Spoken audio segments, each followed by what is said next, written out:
Labuką. Mes grįžtam iš Kybartų, iš notaro, atvažiavom į Vilkaviškį, užsukom į kavinę atsikvėpt, pailsėt.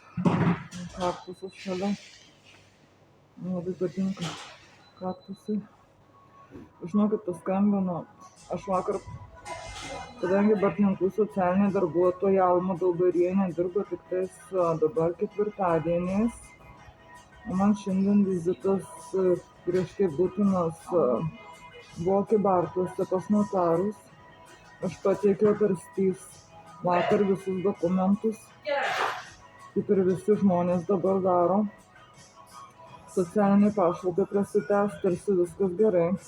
Man šiandien autobuse, mes grįžtam iš Kybartų, sakau, mes beveik 150 dar užmokėjom pas notarus, bet čia tokia tvarka, nes po tėčio mirties, žinokit, labai daug reikalų visokių, tikrai dokumentų, visko. Ir visi įsivaizduoja, kad čia pelno ir pajamų per akis, bet man ko per akis, tai tik tais išlaidų vargo. Ir paprasčiausiai tiesiog skaudu, nes čia buvo man tėvas. Ir žinokit, paskambino man pakeliui į Vilkaviškį Alma Daubarienė, jei gerai prisimenu vardą pavardę, iš Bartninkų. Ir Bartninkų socialinė tarnyba, ar kaip vadinasi, žinokit, nežinau tiksliai. Tiesiog Bartninkų socialinė darbuotoja paskambino ir sako, kad kaip visuomet tie medikų, tai ir čia nebetinka tie dokumentai, ar jų net skaityti nemoka. Aš neturėjau galimybės įsirašyti pokalbį, šiaip viską įsirašinėjau visą laiką, bet, suprantat, aš keli. Tai man dokumentus sąskaitos išklotinę, nors aš kopijas jau rodžiau tiesiog Anatolijui ar mamai atidarius, viskas puikiai matosi, žinokit, ir jinai negali jų perskaityti, neįžiūri. Gerai. Galiausiai sako, kad Anatolijus turi 4 sąskaitas, apie kurias jis gyvenime išvis nėra girdėjęs, ir jinai paėmė iš registrų centro duomenis. Tai tarsi kaip ir viskas aišku, visi duomenys yra, bet kažką tokio sako, kad nemoku skaityti, aš jų ten neįžiūriu, negaliu perskaityti. Ir kiekvienas žodis yra nežinau, čia jūsų problemos. Jūs gebėjot pasidaryti problemų, jūs jas ir spręskite, čia jūsų reikalas, jūsų problemos.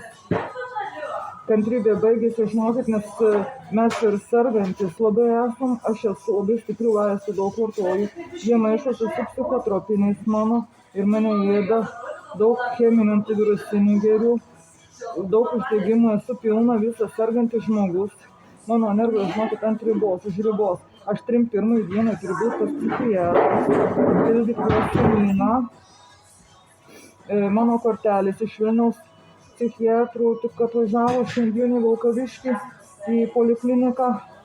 Iš kur žmogus sutaupysi vaistų ar ant vaistų ar kažko, jeigu čia šitaip viskas tik tais yra. Aš bent supratimo gavau Vilkaviškyje iš socialinių darbuotojų ir pas psichiatrą socialinį darbuotoją, tai kaip sakyt, nors prie širdies ir prie žaizdos pridėjo. Aš neturiu ką pasakyti, kaip ir čia socialinė tarnyba taip dirba, Bartninkai. Aš neturiu ką pasakyti, žinokit, aišku, čia nieko, tie žodžiai mano nereiškia. Ir kažkokią sąskaitą Anatolijus turi Neo-France, apie kurią jis nėra nei girdėjęs, nei matęs. Ir suprantat, kame reikalas. Nepratęsiu tos pašalpos, jau blet, ar tu tą pašalpą moki iš savo kišenės, ar tau gaili, netęsk, tai tie 300 su virš, aišku, mums didelis pinigas, mums ir valgyti reikia, ir vaistus pirktis tonom maišais, aš iš šis vaistų žmogus, kam svarbu, čia jūsų problemas, iš kur nebus prieko, iš kur bus sveikatos, iš kur bus teisingai mano psichiatrai, mano medikai man sakydavo, kad iš kur pas jūs gali būti tos sveikatos, tos ramybės, visko, jeigu viskas tik tai šitaip ir eina.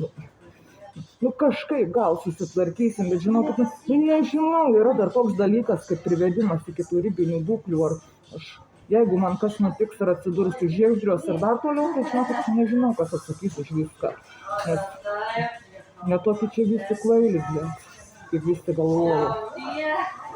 Paprasčiausiai jau visko gana, net ir man, tikrai. Čia aišku triukšmas yra. Atėjom į kavinę, papildomą dozę vaistų išgėriau. Ir čia Bartninkų socialinė tarnyba šitaip dirba. Nu, neturiu ką pasakyti, nežinau, žinokit aš. Aš ir taip jau iš inercijos laikausi, gyvenu kaip sugebu. Anatolijus, mama, nu mes irgi kaip žmonės esam, blėt. Bet aišku, čia mūsų problemos. Mirt ar gyventi, čia mūsų problemos. Jūs jų prisidarėt, jūs jas ir išsispręskit. Dabar per šį mėnesį. Gana man visko, žinokit, išeinu. Supraskit, kad norit, ką tai reiškia, nahui viskas. Viskas.